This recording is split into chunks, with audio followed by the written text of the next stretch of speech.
Une vielle à roue est branchée sur des pédales à effet comme le serait une guitare électrique. Et pour les percussions, c'est du fait maison. Le duo s'est confectionné un instrument sur mesure. La percus, c'est un tambour en fait auquel on a ajouté des cordes de basse. Voilà, pour générer une basse puissante, profonde et accordée sur la vielle à roue.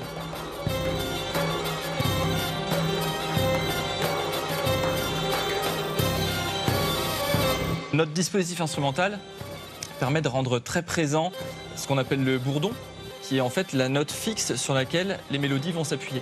Donc le bourdon, il est présent dans la vielle. Moi, il est présent au tambour avec justement mes cordes. Et vous le voyez, ça reste de la musique à danser. Concert gratuit le 5 décembre, 18h20, salle du Liberté. Alors, même recette ou presque en Occitanie. Avec le duo féminin Cocagna de Toulouse. Le chant est en occitan. Les musiciennes utilisent aussi un tambour à cordes typique des Pyrénées et de l'Occitanie dans leur cas.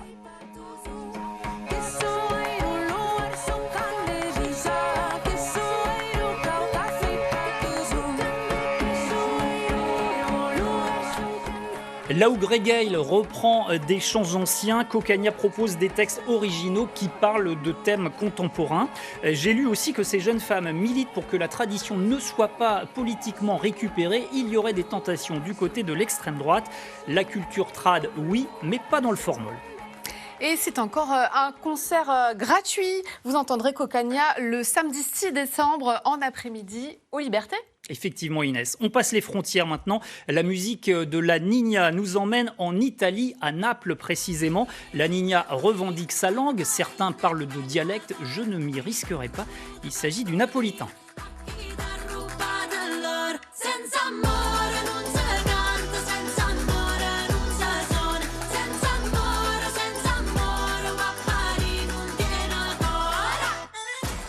Écoutez la Niña, c'est un peu ouvrir un livre d'histoire. Thomas Lagarrigue, conférencier pour les transmusicales, nous explique. Ce qu'il faut savoir, c'est que l'Italie, c'est un pays qui s'est formé tardivement et qui a vécu avec des républiques, un certain nombre de républiques qui avaient conservé leur culture et leur langue pendant longtemps.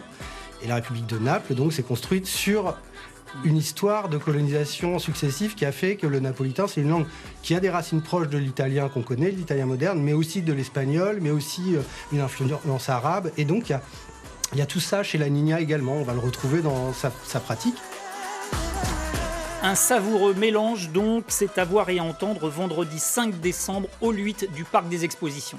Et pour terminer, Eric, cap sur l'Indonésie, je crois. Oui, avec un projet sûrement plus pointu, celui d'un Indonésien donc et d'un Japonais, deux garçons qui donnent habituellement dans la musique électronique plutôt extrême. Là, ils s'inspirent du gamelan. Le gamelan, c'est le nom des ensembles traditionnels indonésiens, de Bali particulièrement, qui jouent sur des gongs et autres percussions métalliques. Là, c'est mêlé à des sons électro, à des guitares puissantes également. On nous promet quelque chose de totalement novateur.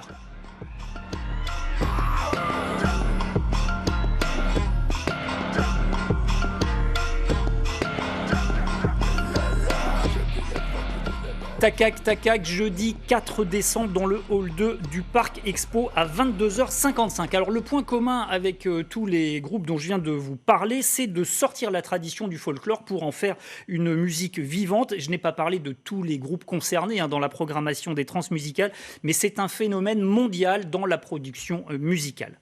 Et vous vouliez d'ailleurs nous conseiller une superbe conférence sur ce sujet. Effectivement, elle s'intitule « Les langues régionales et dialectes dans le renouveau des musiques ».